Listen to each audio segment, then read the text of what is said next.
ती बघूया या क्षणाची आणखीन एक मोठी बातमी। आपल्या हाती एक बातमी येते, मराठीला अभिजात भाषेचा दर्जा मिळालाय।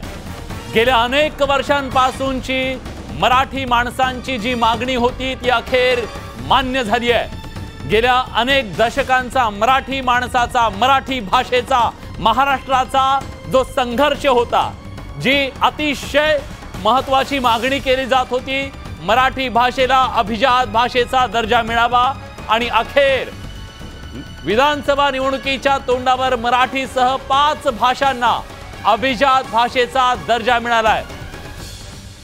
प्रशांत लीला रामदास आपले प्रतिनिधी आता आपल्या सोबत आहेत। प्रशांत, अभिनंदन करूया आपण एकमेकांचं सगळ्यांचं, ज्या मराठी भाषेत आपण रोज बोलतो, आपल्या मातृभाषेला आज अभिजात भाषेचा दर्जा मिळालाय।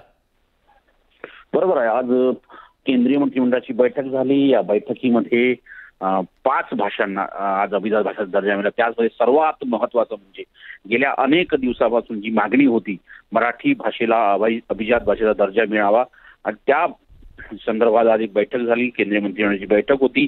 या संदर्भात केंद्रीय मंत्रिमंडळाच्या पत्रकार परिषदेमध्ये जे निर्णय घेण्यात आले त्याची माहिती देताना केंद्रीय मंत्री अश्विनी वैष्णव यांनी सांगितलं की पंतप्रधान मोदींना भारतीय भाषांवरती लक्ष केंद्रित केलेलं आहे, आणि त्याचमुळे आज मराठी, पाली, प्राकृत, आसामी आणि बंगाली या 5 भाषांना अभिजात भाषेचा दर्जा देण्यात आलेला आहे। आणि महत्त्वाचं म्हणजे यामुळे आता ज्या पद्धतीनं गेल्या अनेक वर्षांपासून मागणी होती की मराठी भाषेला अभिजात भाषेचा दर्जा मिळावा, आपल्याला माहित असेल की महाराष्ट्रातल्या वर्तमान सरकार असो किंवा पूर्वतम सरकार असो, या दोन्ही सरकारच्या वतीनं वारंवार या संदर्भातली मागणी लावून धरल्या जात होती, आणि यासाठी मोठी मोहीम देखील मी तुम्हाला थांबवतोय।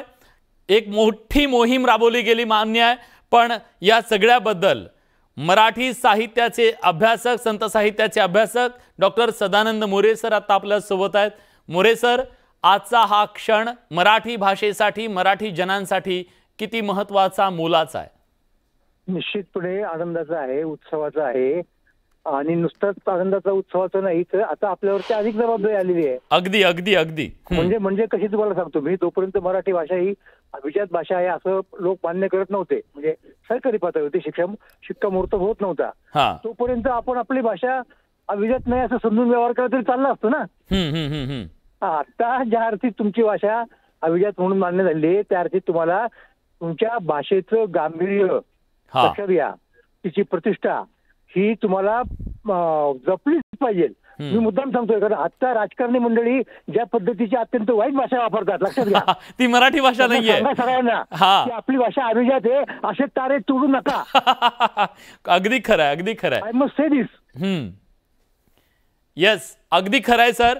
पण या सगळ्या तुम्ही म्हणताय की जबाबदारी वाढलेली आहे, पण या भाषा वाढीसाठी आजच्या या सरकारी शिक्कामोर्तब झालं अभिजात भाषेचं, त्याचा मराठी भाषेला काय फायदा झाला? फक्त काही कारणांमुळे, अडचणीमुळे, काही म्हणा तांत्रिकपणा, अमुकपणा, प्रॅक्टिकल म्हणा, ते होत नव्हतं। हो, आणि व्हावा अशी सगळ्यांची इच्छा होती, लोक प्रयत्न करत होते।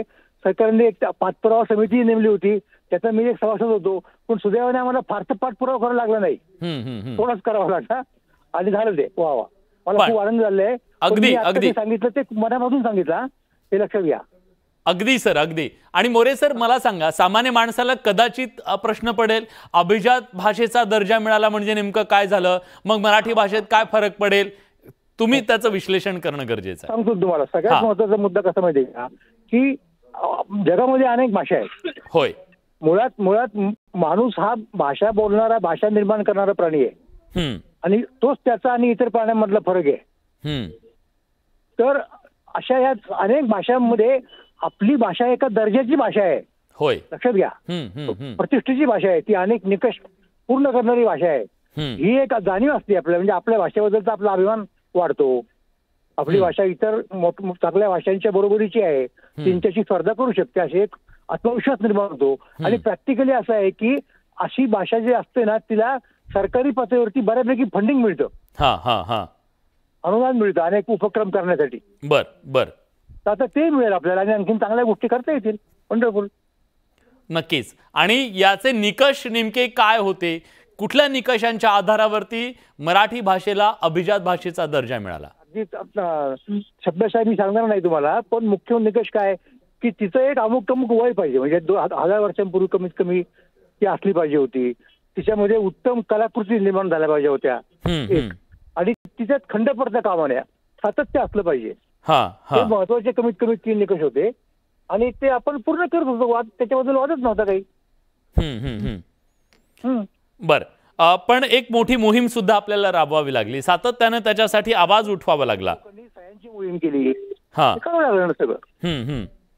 म्हणजे सहज जी गोष्ट व्हायला पाहिजे त्याला थोडा वेळ लागला, पण ठीक आहे, टाऊन सुद्धा खून निघाली असं म्हणूयात आपण. पॉझिटिव्हली बघूया त्या गोष्टीकडे. होय होय, पण हे इतकं साधा आहे. खरं तर मला माहिती आहे तुम्ही राजकीय बोलणार नाहीत, पण टायमिंग खूप महत्वाचं असतं राजकारणामध्ये. नाही, इट्स ओके. हे बघ, जो ती गोष्ट करतो त्याला त्याचा फायदा मिळणार, हे नॅचरल आहे ना. म्हणजे बघा, मी तुम्हाला सांगतो आता, म्हणजे हा वेगळा मुद्दा आहे. मी बोलू शकतो का? हा, प्लीज प्लीज. मग मी तुम्हाला मुद्दा सांगतो. तो मुद्दा असा आहे की आपण ज्या वेळेला प्रकरण केलं नाही या भाषेचं, आम्हाला अभिजात दर्जा पाहिजे, त्याच वेळेला उडिया भाषेने पण केलं होतं.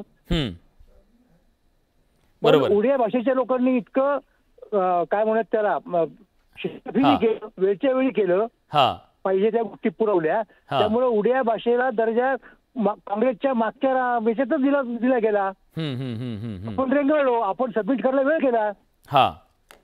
जे करायला पाहिजे होतं ते डॉक्युमेंट, अहवाल वगैरे. हा त्यातला आतला मुद्दा आहे, तो खरं सांगायला नाही पाहिजे मी, पण तेही कळलं पाहिजे ना लोकांना.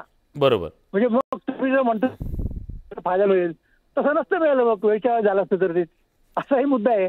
नक्कीच फायदा मिळणार जो करतो त्याला, निश्चितच. आणि त्यामुळेच आपण सगळे जे भाषेवर काम करणारे लोक आहोत, भाषेच्या क्षेत्रातले आपण सगळे लोक आहोत, त्या सगळ्यांच्यासाठी आजचा हा दिवस खूप आनंदाचा आहे.